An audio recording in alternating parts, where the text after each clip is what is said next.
Hi everybody, welcome to EcoDriver. My name is Helmut. In this video I show you how to drive the Mazda MX-30 the most efficient way. This car is the first electric car from Mazda and is powered by a 107 kilowatt electric motor which comes from Hitachi, and the energy is stored in a 35.5 kilowatt hour Panasonic battery. Unladen weight is 1,720 kilograms, 3,784 pounds. WLTP consumption is 19 kilowatt hours per 100 kilometers, but this includes charging losses, so without them it's around 17 kilowatt hours per 100 kilometers. We are doing the usual EcoDriver loop, you see it here. We start in the southern outskirts of Innsbruck, go out of town for about 2 kilometers, then we have a climb which elevates us around 360 meters, 1100 feet, followed by rolling hills and a descent. Mixed roads with speeds between 30 and 100 kilometers per hour, 20 to 62 miles per hour, then motorway, and at the end, 18 kilometers, 11 miles of city traffic. After each one of those sections, we check the overall and sectoral consumption, and at the end, we analyze the whole data.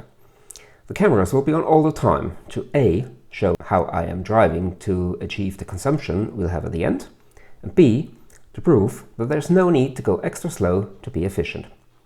I hope you'll enjoy this, and I'll talk to you later.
We are now coming to the end of the climb, and we see here 36.7 kilowatt hours per 100 kilometers. This car is equipped with steering wheel pedals to adjust the regenerative braking from 0, which is true coasting, to 5. If you know my videos, you know that I usually drive with 0 regen, as this is the most effortless way of driving efficiently. One thing that is a bit annoying is that whenever you switch the cruise control off, regen always falls back on level 2. That means you start braking the moment the cruise control goes off, and I don't like that. The way I drive, I prefer it stayed in the setting I've put it before. But that's just a small nuisance. Otherwise, this car is really great to drive, as is every Mazda. We are now coming onto the hills, and there it's important to make use of the change of gradient of the road. Just like on a roller coaster. Build up some momentum on the way down, of course within the legal limits, and use this on the flat or next hill, and avoid to maintain the speed on the way up at all cost. Reduce the speed a little bit, and once the road flattens, then you can re-accelerate.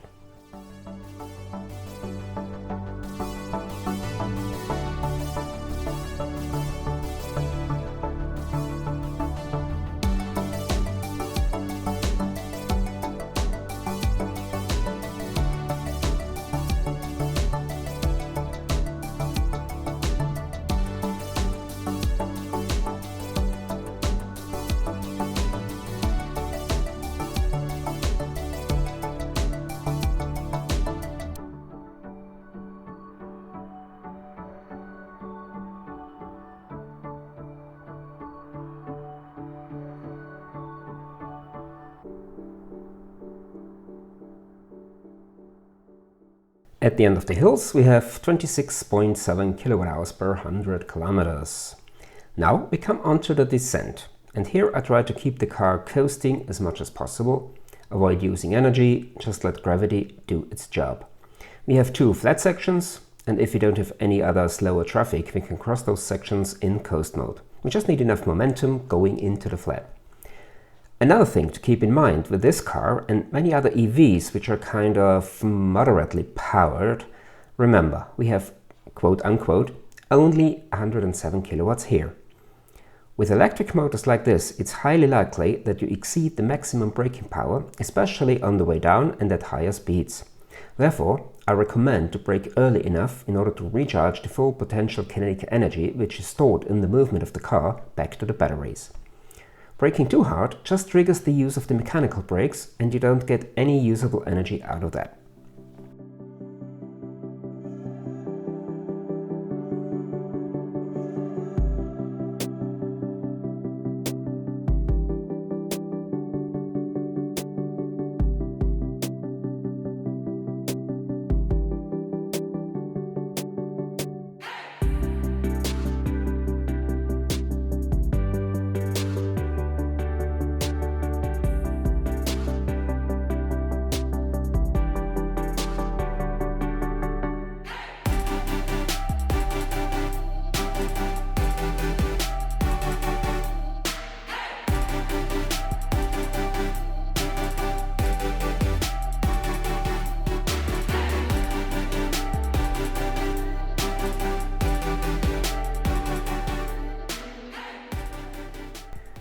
.6 kilowatt-hours per 100 kilometers at the end of the descent.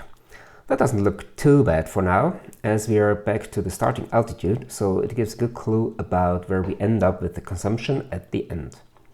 Now coming on to the mixed road section, it's provincial and state roads through some villages and towns, speed limits ranging from 30 to 100 kilometers per hour, 20 to 62 miles per hour.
13.4 kilowatt-hours per 100 kilometers at the end of the mixed road section.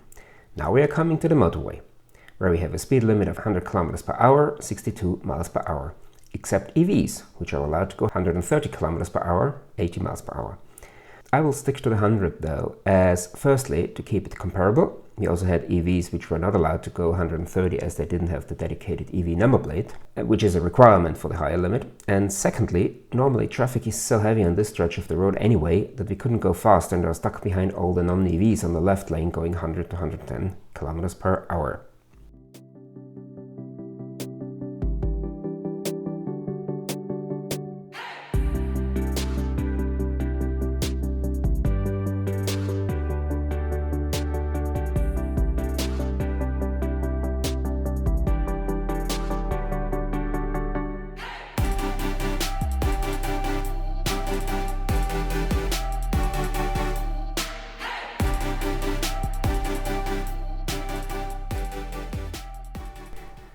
Well, it was unusually quiet today on the motorway. Normally you'd stuck on the left lane going constantly 100 kilometers per hour.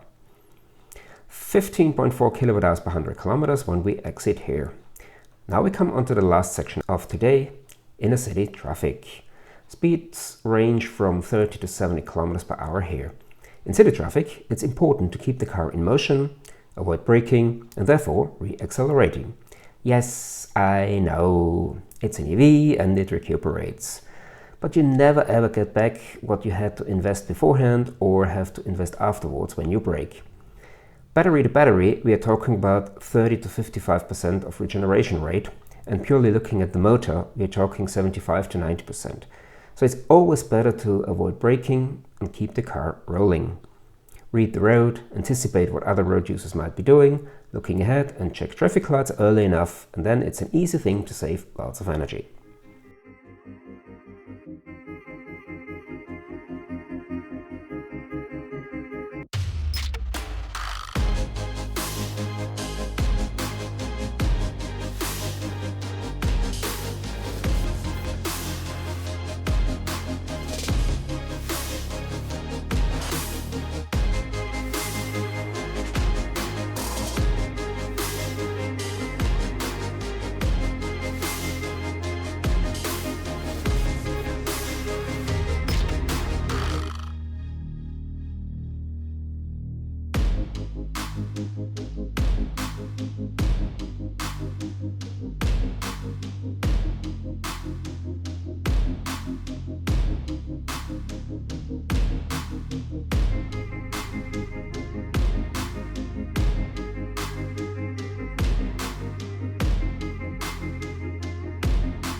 We are coming to the end of the EcoDriver loop now. We just need to park the car in here and we see 14.7 kilowatt hours per 100 kilometers. Well, that's then a bit more than expected, and now let's look at the details. So let me say first, this car is really excellent. Nice build quality, just as expected from Mazda, and really nice to drive. But let's have a look now at the data from our trip, and here we see that efficiency is not the MX-30's strong side. Here we have the overall and sectoral consumption of this trip, and although the 14.1 is much better than the 19 according to WLTP, or around 17 without charging losses, we see on this table that the MX-30 is quite far off the most efficient EVs I've tested so far. This table is sorted after the weight-specific consumption. That's the column on the far right. It shows the consumption in kilowatt hours per 100 kilometers per 100 kilograms of weight. And the Mazda is third from bottom, just before the overpowered and known as inefficient Volvo XC40, and the underpowered and therefore badly regenerating Dacia Spring. It really hurts me to say this, as I'm somewhat of a Mazda fan. I have a CX-5 myself, but the consumption in conjunction with the small battery is probably a real turn-off for many buyers. And I also think that it wasn't a good idea for Mazda to enter the EV market with a car that is rather unique, with the counterswing doors and the restricted rear seat room, but still the same footprint as the CX-30. You see there are some blank lines in this table. Those will be filled shortly with results of the EVs I've tested already for the German sister channel, and they will soon be translated to English, as was this video. If you want to know how I managed to get those consumptions you see in this table, you can check out this video with my 5 tips how to drive EVs more efficiently. And down here you'll find the playlist with all the EVs I've tested so far.